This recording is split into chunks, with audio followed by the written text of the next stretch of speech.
Hello friends, स्वागत है आपका अपने YouTube channel crack it exams by Sushant पर। इस वीडियो में मैं बात करूंगा क्वांट के सिलेबस की बैंक एग्ज़ाम के लिए। मतलब हम डिटेल में क्वांट का सिलेबस देखेंगे कि बैंक में कौन कौन से टॉपिक आते हैं, किन किन टॉपिक का कितना वेटेज रहता है, ताकि हमें पता चल सके कि हमें किस टॉपिक को कितने लेवल पर प्रिपेयर करना है। देखिए, अगर मैं टॉपिक्स की बात करूँ तो ये कंप्लीट टॉपिक्स हैं जो प्री और मेंस में आते हैं। टोटल 16 टॉपिक हैं। अगर हम शुरू से बात करें तो नंबर सीरीज़, देखिए नंबर सीरीज़,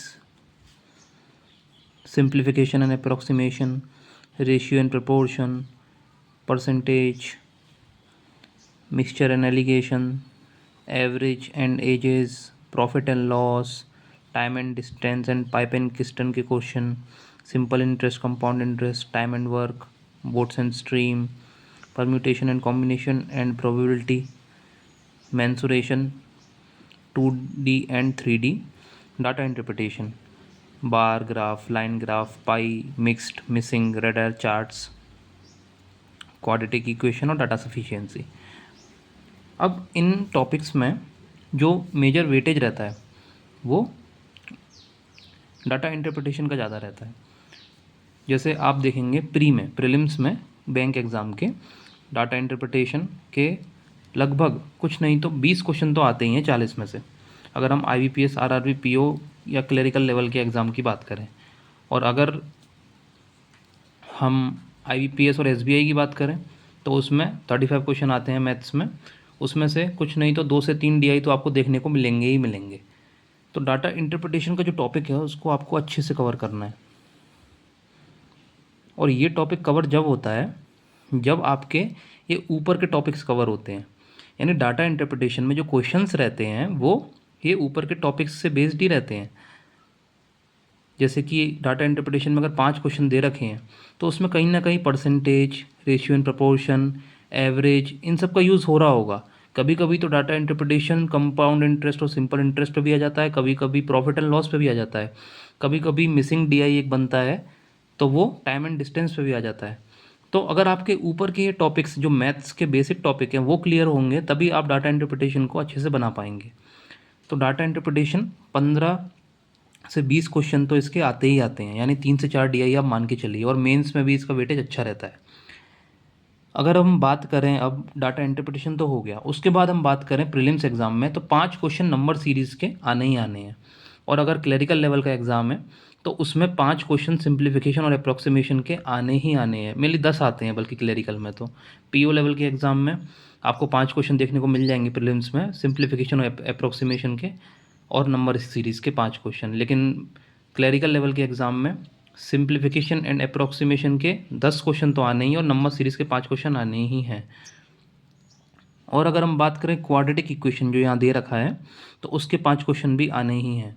तो ये तो बेसिक टॉपिक हैं। जैसे आप देखें ratio, proportion, partnership, percentage, mixer and alligation, average, profit loss, time distance, time and work, simple interest, compound interest, ये सब बेसिक टॉपिक हैं। अगर आपके ये सब टॉपिक क्लियर होंगे तो आप डाटा इंटरप्रिटेशन भी बना पाएंगे। और कुछ जो क्वेश्चन क्वाड्रेटिक से रिलेटेड है, नंबर सीरीज से रिलेटेड है, और कुछ क्वेश्चन जैसे डाटा सफिशिएंसी एक टॉपिक है। डाटा सफिशिएंसी में 2 स्टेटमेंट दे रखे होते हैं और उनके बेस पे हमें बताना होता है कि कौन सा स्टेटमेंट करेक्ट है, क्या ये स्टेटमेंट ट्रू है कि दूसरा स्टेटमेंट ट्रू है। या फिर मान लीजिए क्वेश्चन दे रखा होगा, 2 स्टेटमेंट दे रखे होंगे, तो उसमें आपको उन दोनों स्टेटमेंट के हिसाब से बताना होगा उसमें, उस क्वेश्चन में, कि कौन कौन सा स्टेटमेंट इसको जस्टिफाई कर रहा है। स्टेटमेंट 1 अलोन सेटिस्फाई कर रहा है कि नहीं कर रहा क्वेश्चन को, या स्टेटमेंट 2 अलोन, या दोनों स्टेटमेंट मिलके कर रहे हैं। तो वो जो क्वेश्चन है तभी बन पाते हैं जब आपके ये बेसिक जो टॉपिक ऊपर के होंगे वो क्लियर होंगे।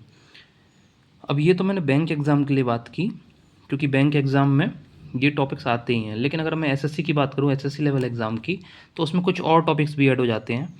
जैसे कि मान लीजिए आप ज्योमेट्री का टॉपिक, एक ट्रिग्नोमेट्री का टॉपिक, एक अलजेब्रिक एक्सपेंशन का टॉपिक, तो ये सब टॉपिक और थोड़े से ऐड हो जाते हैं।